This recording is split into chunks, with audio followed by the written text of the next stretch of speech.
Bonjour à tous, merci de rester toujours fidèles à votre chaîne, la première chaîne YouTube à travers le monde Télé Tchango. Toza nesengo mingi ya okuta na susu na bino na émission na bino entretien ya lelo et yambi coordonnateur ya société civile de la RDC Christopher Ngoy Mutamba yende invité na biso lelo na ye penza tokosola actualité boyebi que lelo équipe de communication à présidence et annoncé clôture officielle. Il y a une consultation au chef de l'État Bandaki il y a peu. Consultation en go, moi mboka invité na biso ayamba makipe pas chef de l'État nini kozela to scénario nini ya ko pesa na suka et ba consultation nde toye ko tuna pe motuna. Consultation et salami, Joseph Kabila, Félix Tshisekedi, Bakutanité, les principaux acteurs de la coalition, Bazako Kambambo, Kaponanin, Bakutanité. Est-ce que rupture Zaiko Salama topé, Lingiba continuer Kotambola na modèle wana ne mutuna mutu na sens naïe. Fausse commune. Yassika va découvrir yango qui annoncé par l'Association congolaise pour l'accès à la justice. Maître Georges Kapiamba ou Kambarango annonça que Pembeni ya Lilita Etienne Tshisekedi ba nzoto ya bato et monani kuna ba révélation en modèle wana est-ce que bato wana ba kufi sikato ba kufa kala société civile est-ce que ekendaki etala likambo wana que faire pour yango meeting aérien, to équiper lelo, entraînement, armes lourdes na Kibomango, balingba bangisa nani, to ezali kaka ya solo, répétition kaka ba militaire ne bazali ko lobela, to lobela yango to ko sukisa na commentaire, il y a décision, il y a Conseil d'État Oyo a jugé qui irrécevable requête ya honorable Albert Fabrice Puela wa senga kipenza bureau et assemblée nationale et longwa pour respecter qui règlement intérieur tena Itali rapport financier il y a assemblée nationale pétition il y a société civile de la RDC et comme yoapi boyebi ke balansa kiango banako senga dissolution et assemblée nationale basuki nango wapi nde moboko maso na biso na mona mboka Christopher Ngoy Mutamba wazali coordonnateur et société civile de la RDC. Christopher Mutamba mbote mama gloire to yambio na émission na biso actualité zali dominée par clôture lelo et ba consultation ou mamaki na président de la République bosolo laki bato ba s'attendre na nini président de la République toyoki koloba mikolo koya décision nino yo lingi président de la République aloba pona et alléger to et silisa crise autres ça ko vivre na mboka na biso po yo zali mokambi ya société civile aux pembeni ya population. Merci beaucoup maman.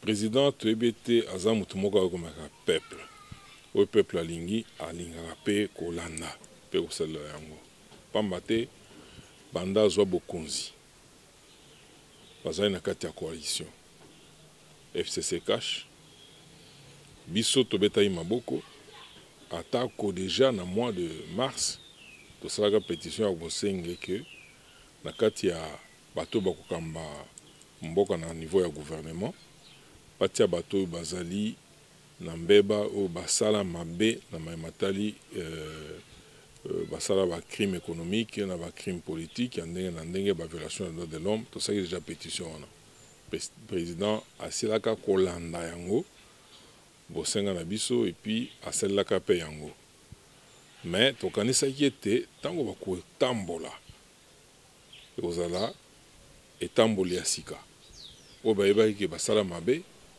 na coalition wana bako sala lisusu bako sala keba pour bazongela mabe na bango wana te et puis bako mi pesa vraiment na ko sala ete peuple à se retrouver mboka etombama mais tolandeli musala gouvernement ndenge za kotambola tolingi coalition ezotambola toayi komona ete sincérité ezali na kati wana te d'un côté président aza wana asalaki ba promesse na population aza pe na responsabilité en tant que garant et de la nation, il y a bon fonctionnement de l'institution. Mais d'un côté, on dirait que nostalgie à pouvoir. Parce que c'est Moninga a commis président. Ce qui fait que tout le temps, bazo le kisango na boluki le ndenge ni côté banzete poso habitabe pour glisser atambola malamu te et tout. Yango esali ko pesa na niveau ya gouvernement que gouvernement etambola malamu te. La nomination bazo zwa. Ba ordonnance ya président ils a respecté te bazo application nango ba ministre mususu bazo boya. Alors et monisa qui était en tout cas, étant le malade le président Azo Linga a réformé justice. Pour justice, étant le peuple Azo Zela. Bango a télémélié, le bureau Salangote. Cour constitutionnelle, aligné Azo Nsango Nanzela. Bango a télémélié, le bureau Salma Boete. Alors, Toya Gota la Tolobino, et ça le cola, Maïna Mafuta. Bamega Gosangi Sayango. Mais, tango vandi kimia elakisi ke mai ezaka na ngambo nango mafuta eza na ngambo nango. Donc tomonaki ke coalition wana moyen etambola et continuer ezala kaka donc komema mabe te biso nde ba peuple population toza ko souffrir na yango parce que président tango bazotie ba bâton dans les roues tango gouvernance ya mboka eza malamu te bato biso peuple tozozela nde toza ba victime. Ça pétition. Ça fait plus de 4 mois que dans sa pétition. Pétition les na bosenga mi balé. Il y a liboso divorce il y a entre FCC et Nakash. Divorce on est ici là parce que total a que sincérité zagité entre partenaires.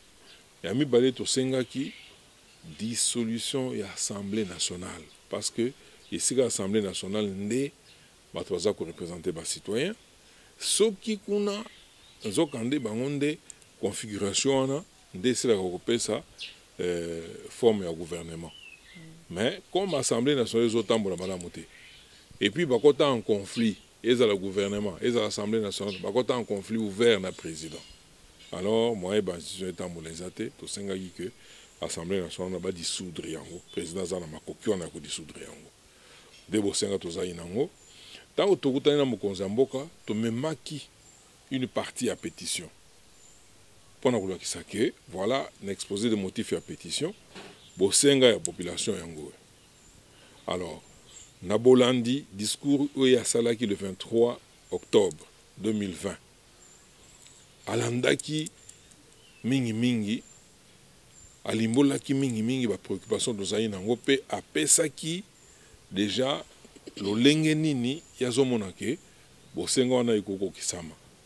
Comment on peut régler et résoudre tous ces problèmes-là que nous avions déjà posés dans la pétition. Puisque ce là tant que tu as pétition, tu as qui était biso société civile, tu as que l'Union sacrée de la nation, il y a solution. Oyo ekosala ke ba congolais nyonso avant de sika moko batala pe na ngambo moko pomboka etombama et il faut ezala guider na ba valeur ya solo et puis mibeko pe mususu eza na kati wana oyo kosala ete bato nyonso parce que tokobenga siko bato nyonso baya mususu bakoya na mato malamu mususu bakoya na makanisi malamu mususu pe bakoya na makanisi mabe pe motema mabe. Alors, il faut un principe directeur, un principe en dehors de la valeur. Ou il faut un principe. Il forme un règlement intérieur, mais le gouvernement il a signé un ministre, un acte d'engagement, une évaluation après 3 mois, mais tout le monde a voté. Bon, on a tout ce qui mais il y a la constitution. Oui, il y a la constitution, mais la constitution est péquicité que tout ça là, mangomba, basala ba plateforme, basala ba association. On est allé le là, congolais ba yokani. Basala et le kwana ya munene, union sacrée de la nation, union sacrée pour la nation. Union sacrée wana Erosalandé, plateforme moko salama. En dehors, il y a formation au gouvernement. D'abord plateforme totia mingi kaka makanisi ya gouvernement te. Bon, il n'y a pas de politicien au Congo. C'est ce qu'il faudrait surtout éviter. Que Batouba ait un sacré dans makanisi ya kolobani on est tozo kotaboye, tozo kinde pour tous avoir poste pour tous se positionner boy na boy. Mais il faut tout ça par principe que ça là que batutango bazoya pour bapesa maboko na dynamique ya sika. Oui, on peut un changement de mentalité parce que beaucoup de gens ne font pas cette mentalité et c'est béba. Alors, s'il y a un grand nombre de Congolais, bazu makanisi malamu, bazu mokano akosala makanisi wana, oya malamu wana, nde kosala ke même ba mususu ba kozala ba kotina nte tout ça kosala ke nyonso wana tombola mboka. Peza likambo ya batu nyonso parce que ce n'est pas pour tombola mboka oyo ata Maréchal Mobutu. Arobaka était le président de la République n'est pas un magicien. Bien qu'il ait une force, une armée, une makamouons. Arobaka seul ne peut rien. Mais avec l'appui de tout son peuple, il peut tout. Alors, tout ça, c'est un moment que le président de la République a l'imboliété. Il faut chaque Congolais nyonso akoka komema o yazana ngwa malamu amema ona union sacrée de la nation wana. O ba mengi sacré, c'est-à-dire ezelo ya mutuya. Hein? Sacré c'est-à-dire ça na bosantu. Eza place to na mbindo te. Zo banga te que union sacrée wana le bato ko taper na kati ya gouvernement bando se satisfaire na bango moko population ezala délaissée. Yango na zolo ba ezelo ya bosantu. C'est-à-dire bato bakoya place wana bako bango moko batena no basa l'examen de conscience. O basala ka ya mabe. O ba ibi parce que mutu nyonso ibi mabe mana malamu. Mais bakotia mabe nyonso na pembeni. Tango tokoya place wana c'est les lieux saints. O tokoya vraiment makanisa biso zaka kusala la mboka. Eza pona ba intérêt penza te. Alors biloko nyonso wana ekotalisama na ba principe to ba règlement o ba kotia ya onde ko sala été ezali loko ya mututé ezali loko ya groupe te mais ezali loko moko porté vers les grandes valeurs, porté vers l'élévation ya mboka ko tombola mboka mobimbe tombwama ezali loko congolais nyonso place nyonso azali atako asinyaki te mais ayoka se sentir concerné ne loko wana. L'union sacrée et consacré divorce et à coalition FCC cash. Bon, mais coalition FCC cash, c'est ça qui est le cas mouké. C'est-à-dire, on bien FCC na cash. Bah, moussous basaï pembeni, bah force moussous wana basaï dans le pembeni et tout ça. Tant que vous union sacrée de la nation. Donc, et sous union sacrée à la plateforme Pambade. Oui, ce qui FCC aligné à côté na configuration en tant que FCC. On est sengi ba longono ba biloko ba dictature, ba intimidation oyo ba exercer entre bango moko na kati ya ba membre na bango. FCC afundi ke bazali ko débaucher ba membre na ye moyennant ba mbongo. Ye moto akela ba to anate. Ce sont des êtres vivants, ce sont des Congolais, ce sont des citoyens. Trahir kuna ba ko trahir pe na union sacrée. Citoyens. Baza couvert na constitution. Baza na ba droit na bango reconnu par la constitution en tant que citoyen. Est-ce que ba Hollanda ici kama ezo cholate? FCC, c'est une plateforme, c'est comme une association. Bokebo Sangani.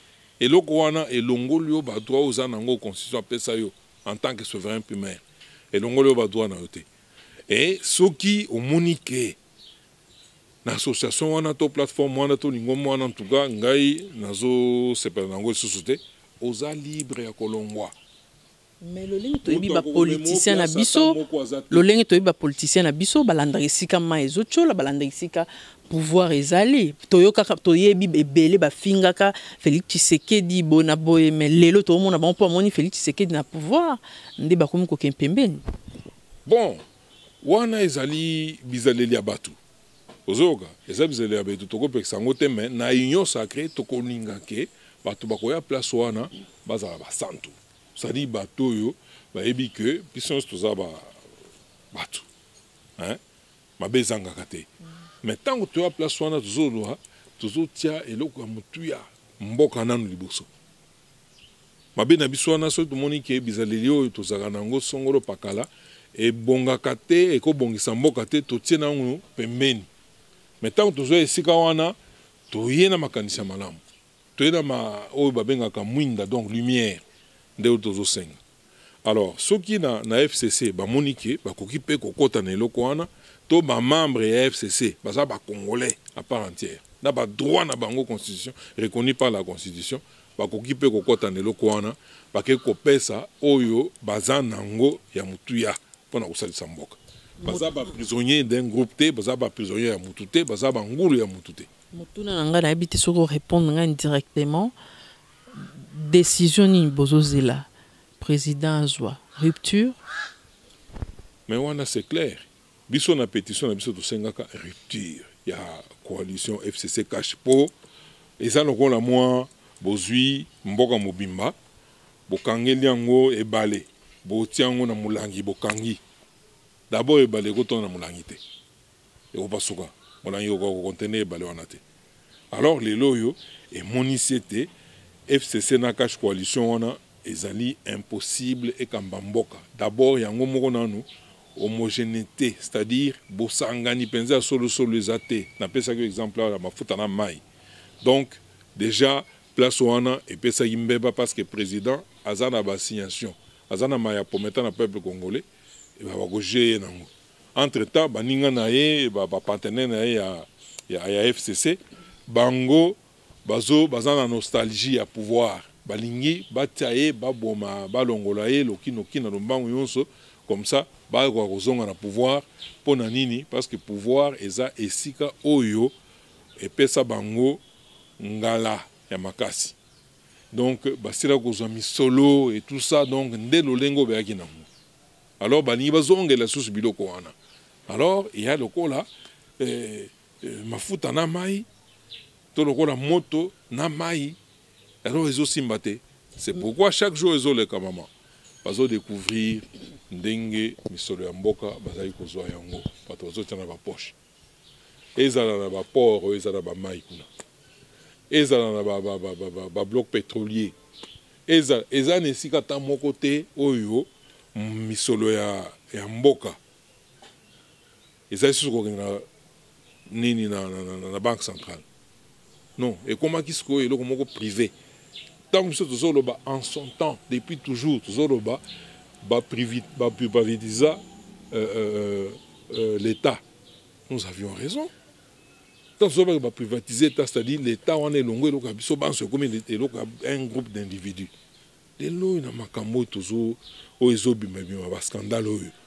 Les hommes ont dit vraiment l'État, et comment il peut privatiser? Parce que pendant que l'on a une place, parce que pour ça qui c'est ça. Pendant que l'État est congolais, ce n'est pas un ce n'est pas facile. Mais entre-temps, ceux qui Félix Tshisekedi a rompre coalition T, qui déjà rencontre coalition T. Il fallait que prédécesseur naïe, ténor ya coalition.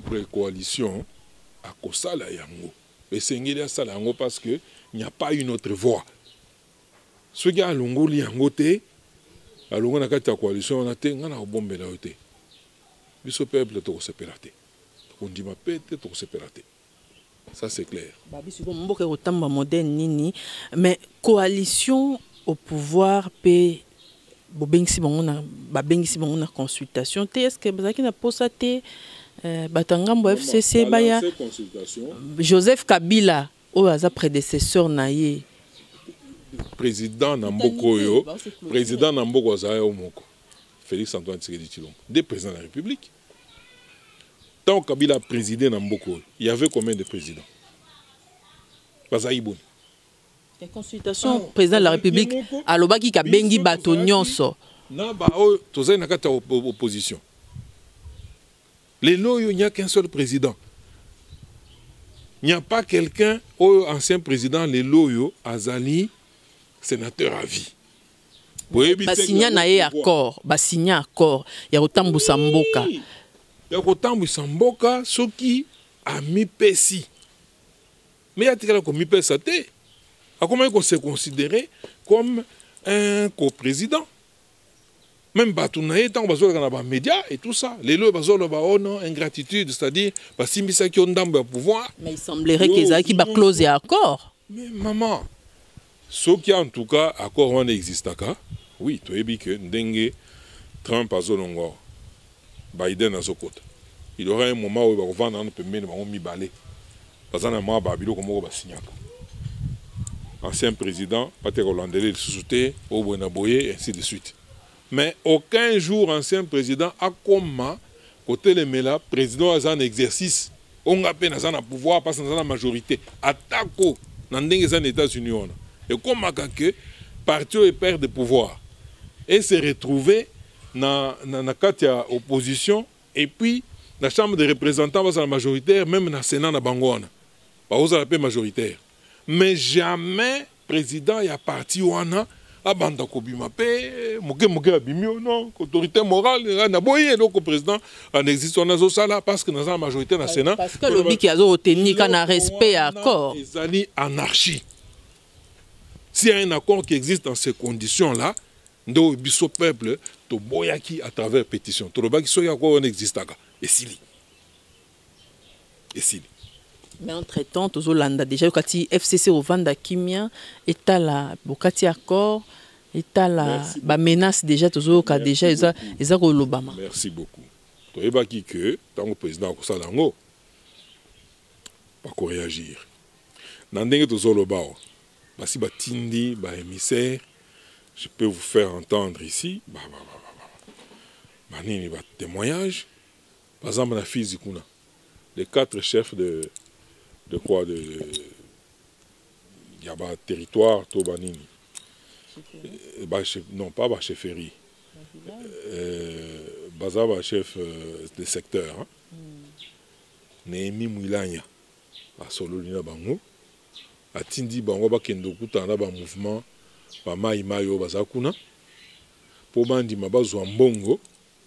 Pour bakota na mouvement insurrectionnel bazo préparé ezala na ba Tanganyika kuna ezala na ba Fizi kuna bon ba mouvement wana baboyi yango alors biloko wana nous savons que c'est ceux qui sont en train de préparer na oyo wana bakokutana na biso peuple congolais mboko eza ya biso mboko eza mutute eza ya biso ba congolais.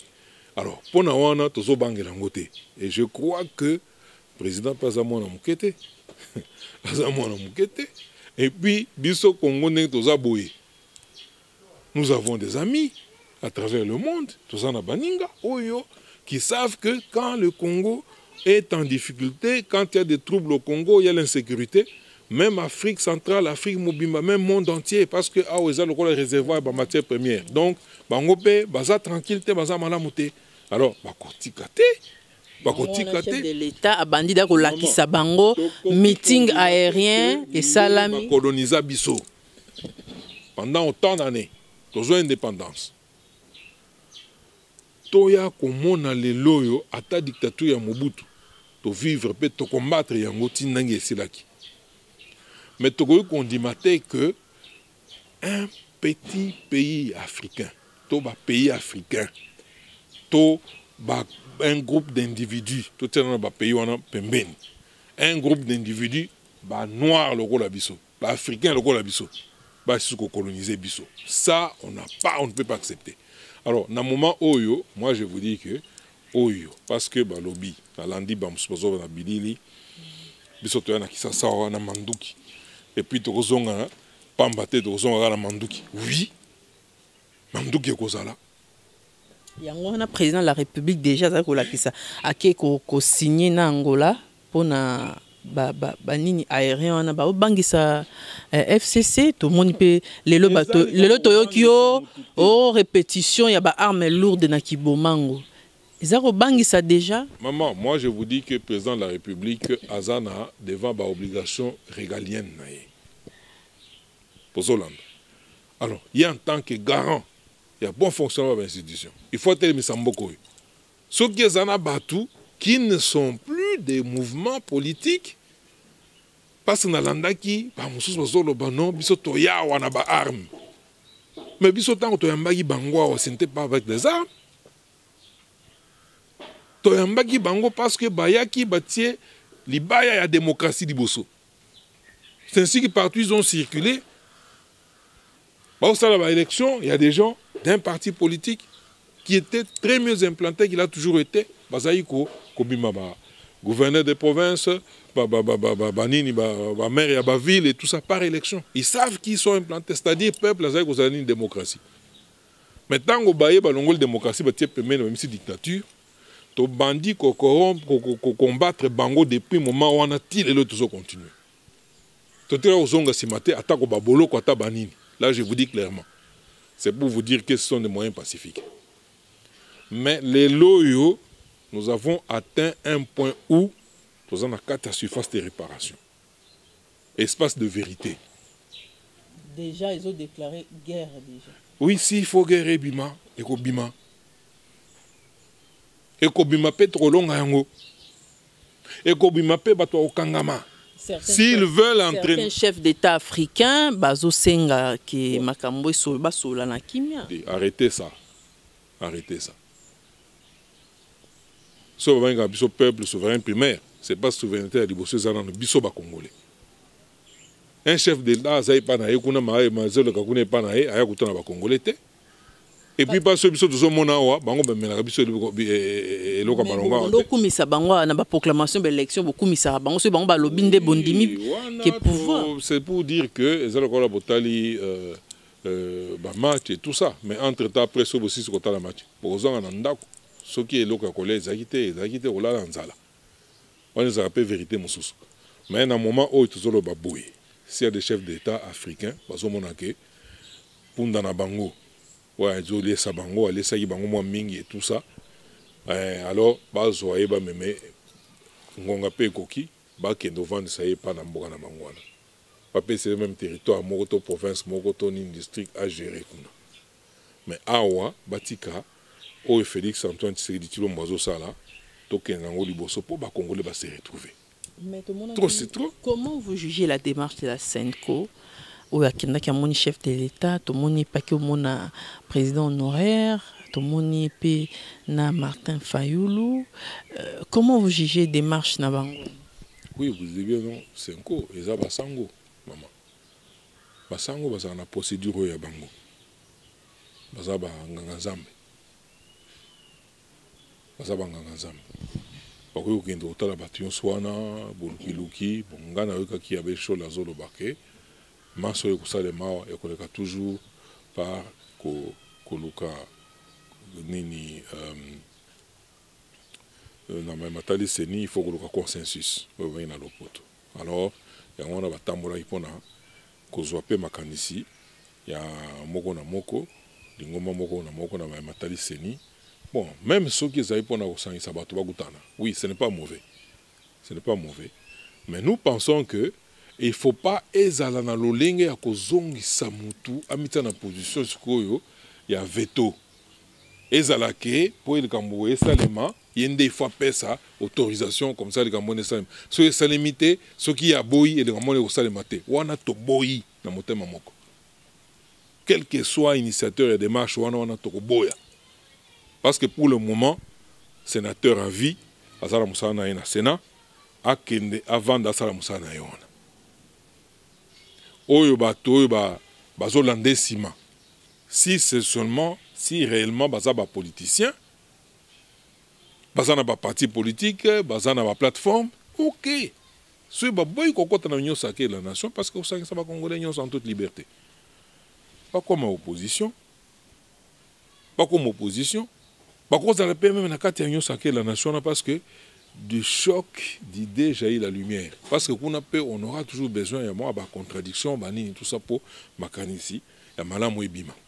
Alors, par cause de la katikuna. Mais ceux qui monique bango kaka mokolo bango bakozo na pouvoir ne ba kondima. Baninga mususu. Alors, bisope tozaki mingi ngongo. Nous avons beaucoup attendu pendant 18 ans, plus de 18 ans. Mais tozelaki. Joseph Babi Félix Tshisekedi ndé mutu bayo kana bon qui en 2023 à soutenir bon na belle élection. Biloko en tout cas Félix même temps ozo sa campagne na ye na tango élection tant to pona ki ateye ko loba te no bo pona ngai pona ke ndo soutenir mutu boye na 2023 tere ko loba ngote. Et puis même ceux qui a loba ki yango hein ba mo ba milela Parce que c'est-à-dire c'est un homme intelligent. Alors, que dites-vous de ceux qui pensent que, bon, mingi que la consultation, il y a chef de l'État dans un soubassement juridique parce que ils ont convoqué une ordonnance. Maman, est-ce que vous avez une consultation, une concertation, ça va beaucoup. Et puis juridisme, wana. Mouké boy juridisme, mouké boy article, mouké boy tout ça, non. Ça se passe état de droit. Arrêtez ça. Ce sont des état de droit et Félix Tshisekedi. Droit et l'obité que tout banda, tout comme esclave, juridisme. Non. Oui, bien respect le droit de l'homme, mais ça n'a qu'à état de droit. État de droit d'abord, ils ont respecté le droit de l'homme. Des bandes, même état de droit. Tout le reste suit.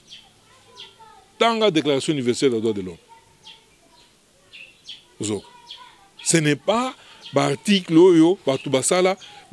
la constitution, parce que ça y est, on a pouvoir et à libérer.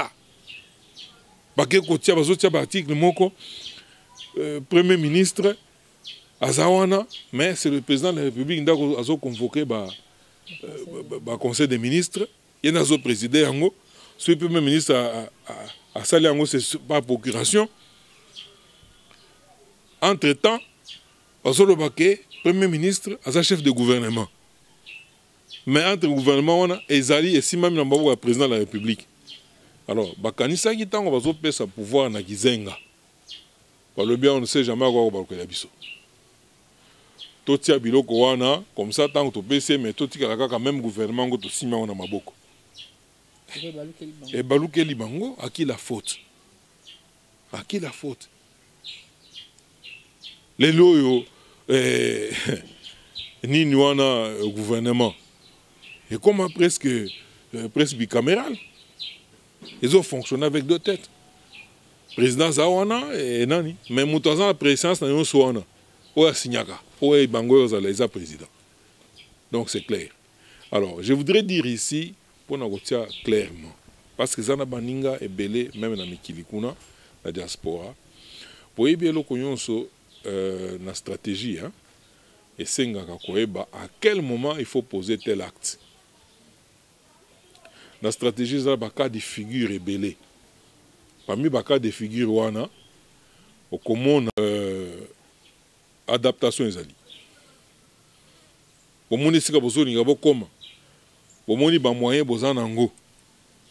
Bakokyo boza nango, ezate, bokoye bandenge nini, bokoye ko s'adapter na lolenge que na suka na nga bon ma place wana. Mais ça vous prendra un peu de temps. Entre-temps, les appels na cas de figure mususu. Ils ont sengake bokomi na makasi ya kobuka miango. Bokobuka pe bokomi place bozokinde. Boko banda d'abord non pas s'adapter à la situation beaucoup pour s'adapter. Et puis botali bolugi bon complémentarité. Comme biso mo zo kokate, to zo pe baninga, hein, ba force mususu, ba ko taper pour to ko ka ko na direction moko na to atteindre objectif. Mais ce bomoni ke bozana mbuma bozana makoki ya kobuka miango pe bokoti kuna mbala moko. Oui, ça pega des figures. Alors, tant que vous évoluez sur le plan politique, l'instrument vous en avez maboko et ça ba biloko wana. Vous tala awa tout ça neni, tout utiliser ni boy, tout ça la boy na boy. C'est ça la politique. Politique est statique te. Que vous kendra kana na. Et ça le quoi la match à foot. Il semble que IDPS est comme une banda comme ba fabriquera ba requête, ba fabriquera ba plainte contre bato FCC. Ndé tout ça quand même requête honorable Pouela. To qui bato pouvoir bazana sim. Honorable Pouela aza membre ya la Muka. Beaucoup proche même ya Ndeko Martin Fayulu. Je le connais personnellement. Et en tout cas, ni CASH, ni UDPS, UNC, en tout cas, Patrick Gotindaye, Kendosa Lokanate. eloko asalaki mpe eza ya solo bureau wana etikala koprésente barapport wana te alors que baza bato moko bazotalisa na nini baproduction na bango nyonso bazosala bazolakisa bango baza na expérience baza bato ya bwanya ya mayele tout ça mais komonake bazotika biloko ya mutuya pembeni bazotala kaka bisika mosusu mais c'est-à-dire il y a un problème. Il y a un problème, expérience ni nango baza nango. Bakomi tantôt non, tout ça qui a ngote pour Covid ezala ki mais natango Covid. Balongoli ka bunde te. Basali ba réunion te. Natango Covid. Oh, maman. Tika bio na seza lokuta. C'est-à-dire il y a des gens oyo bazo lala bazo lamuka. Bazo tambola. Mituna bango na makanisa bango eza koyiba mbongo, c'est tout. Elo mususu te. Tout le reste là, eza préoccupation na bango te. Yangwana baza baza mayele tout ça. Ils se retrouvent avec des choses comme ça. Mbindo penza ils n'ont pas respecté leur propre règlement intérieur. Donc ça bango au sérieux neni. Avant tout ce qui ça fausse commune Mosusu va découvrir en gros pemina lita kondo Etienne Tshisekedi wa mulumba. Est-ce que traduire nini makambo wana nyonso? Maman, ngai même temps bakangi ngai le 21 janvier 2015. On a toujours ça le monitoring dans les hôpitaux, dans les morgues, dans la capitale. Bazalaki, bazokende même dans les hôpitaux. Les manifestants, oyo, abimaki, akoyiko, azwami, même na pota et tout ça, ba memi na hôpital. Bazaki na bato na kati ya hôpitaux wana. Bazak kwa cheve bango. Oui, bazalaki. Nous atterrissons à Mama Yemu. Un groupe d'individus en tenue civile. Mais bazana bakate basoda. Avec des femmes. Nakate na bango. Ba bima et puis to kanga moko mwasi paf kaf na ebimi. Kovongo ingila. Témoin. Fabrice Poela, témoin. Martin Fayulu, témoin.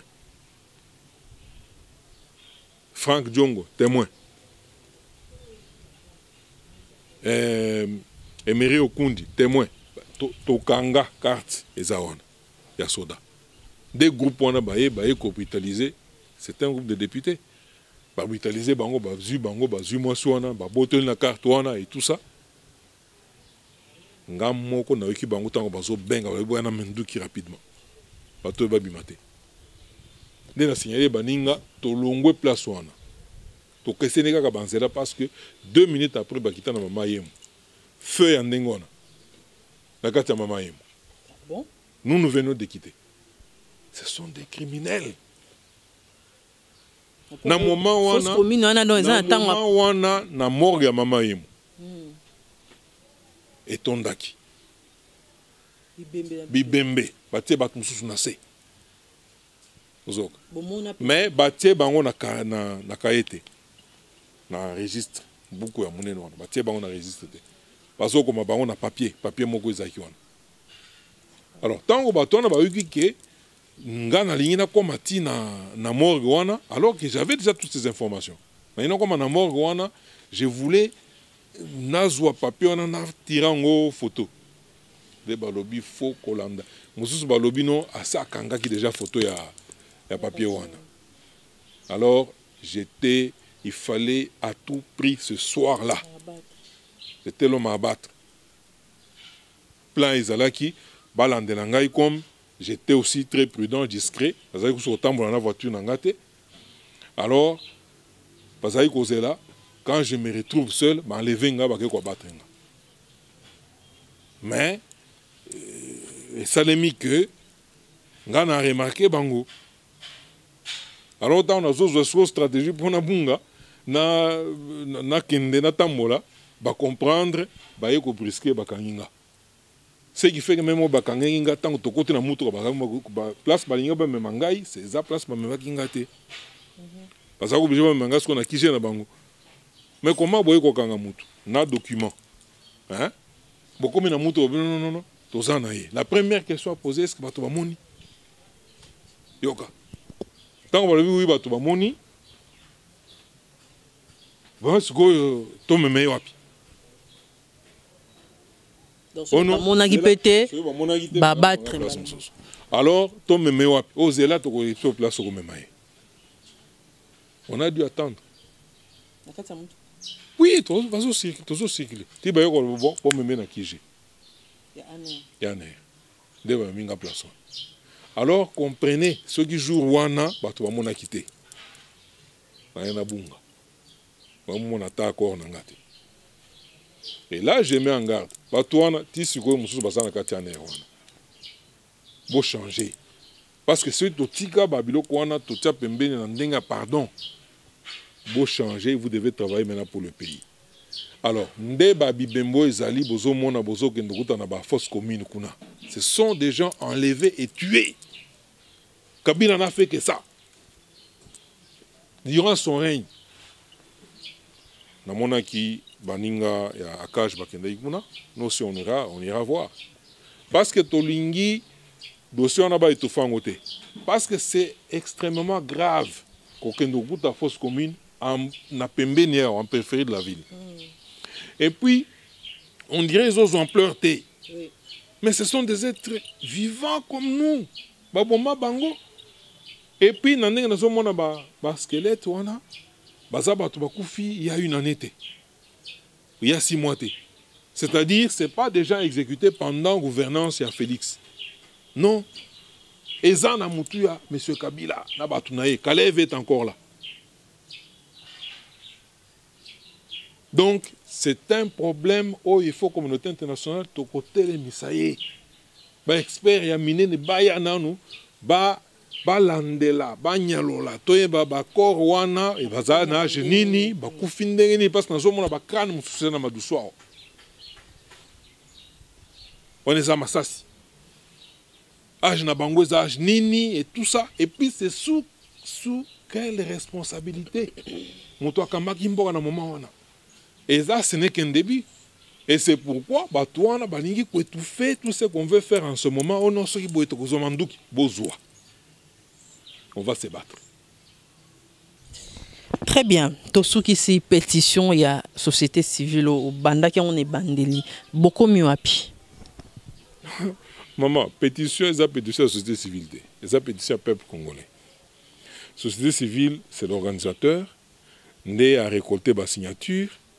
Mais au sein de les Congolais, nous sommes sur place, nous sommes pour s'organiser, pour ça la signature, il suffit seulement que vous exposé des motifs.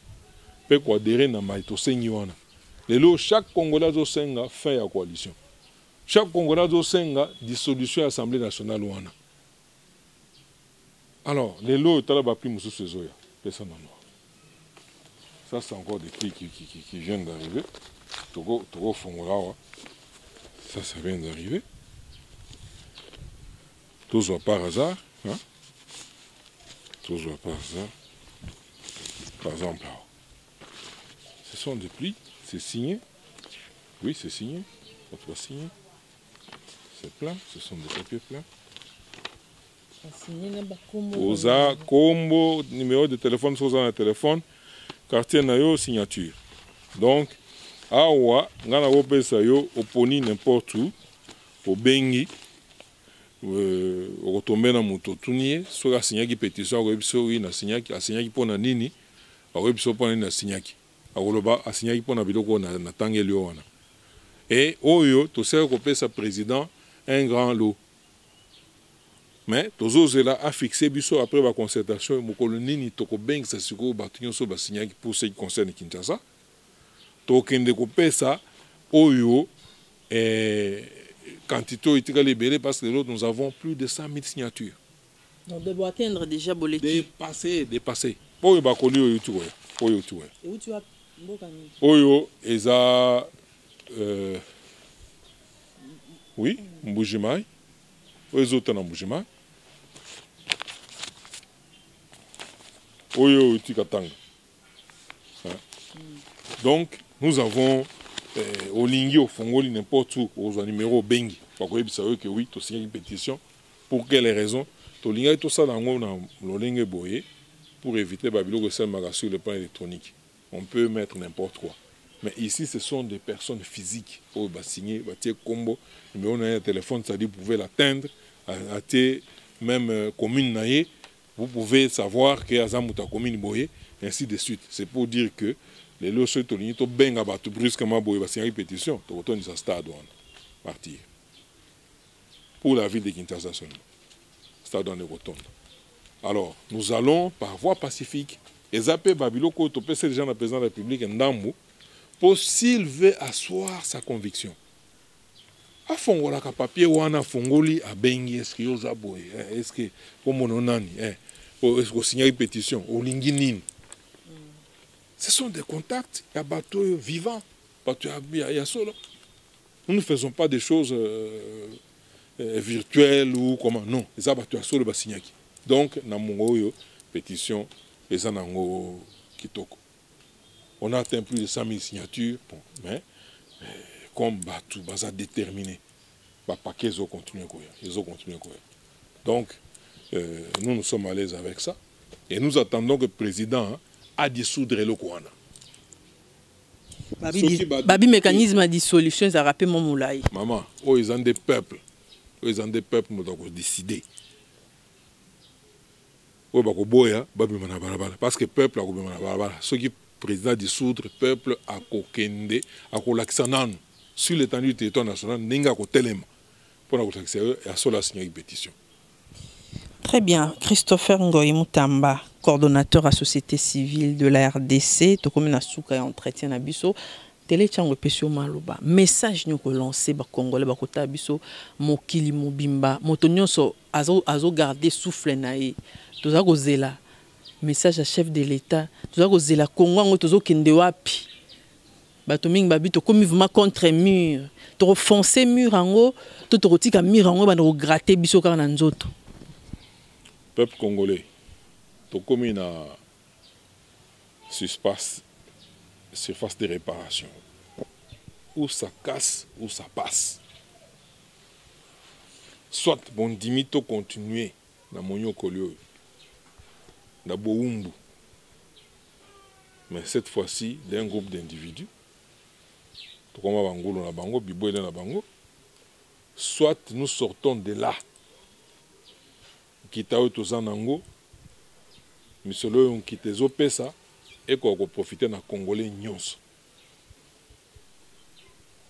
soit to kondimake to sangana parce qu'union fait la force na union moko sacré to bengi sacré c'est-à-dire abu centre oyo komema et vous allez dicter guidé par des valeurs. Chaque Congolais a dit que ya azana ngo ya malamu. On a émergence ya mboka. Dans le moment où ils ont subir intimidation, to chantage de ces mêmes amis là. Au soir pour ça liboité to komisa bitumba, babi misango. To ko bunda même nos enfants. To tia bango na ordre na ko bundisa bango. Jusqu'à ce que nous allons récupérer ce pays. Pour les Congolais vivre, pour te dans mon un groupe d'individus.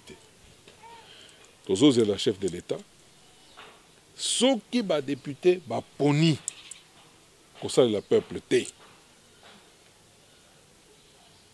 Ceux qui sont ponis, comme ça l'individu, tout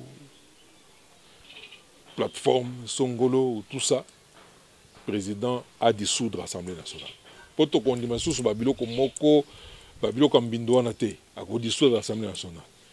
Tant que le président a dissoudre l'Assemblée nationale, même ceux qui se dégagent une majorité, c'est-à-dire à nommer un informateur, Oyo a dégagé la majorité.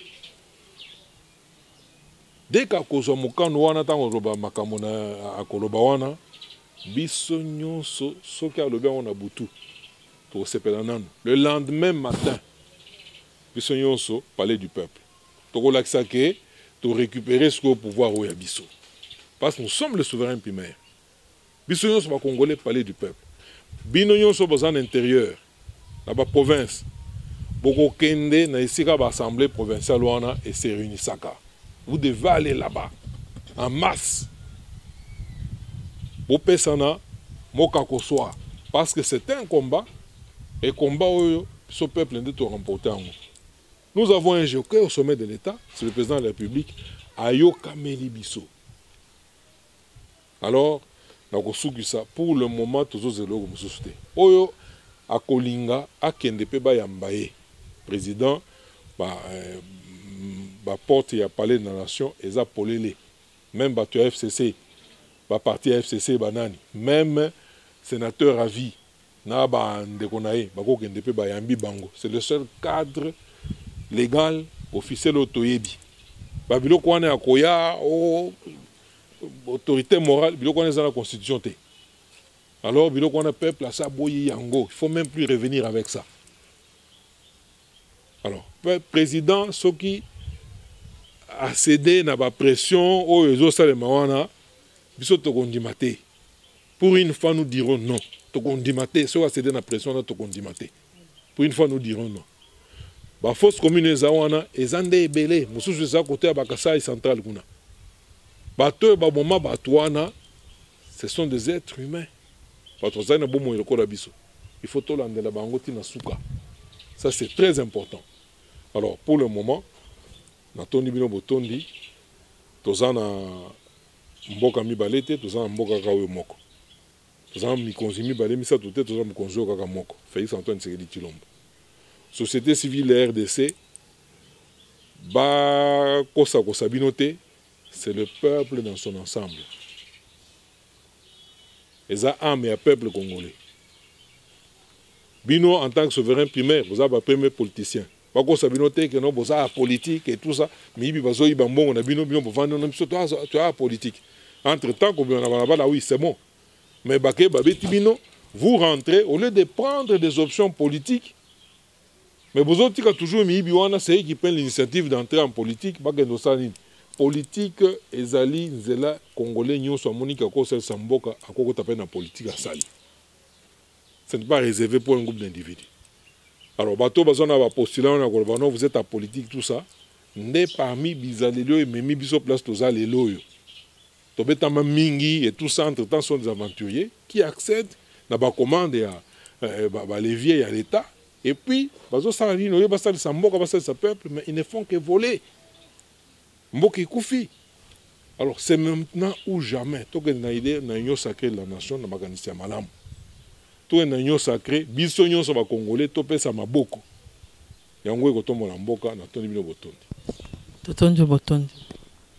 Merci beaucoup, Omar.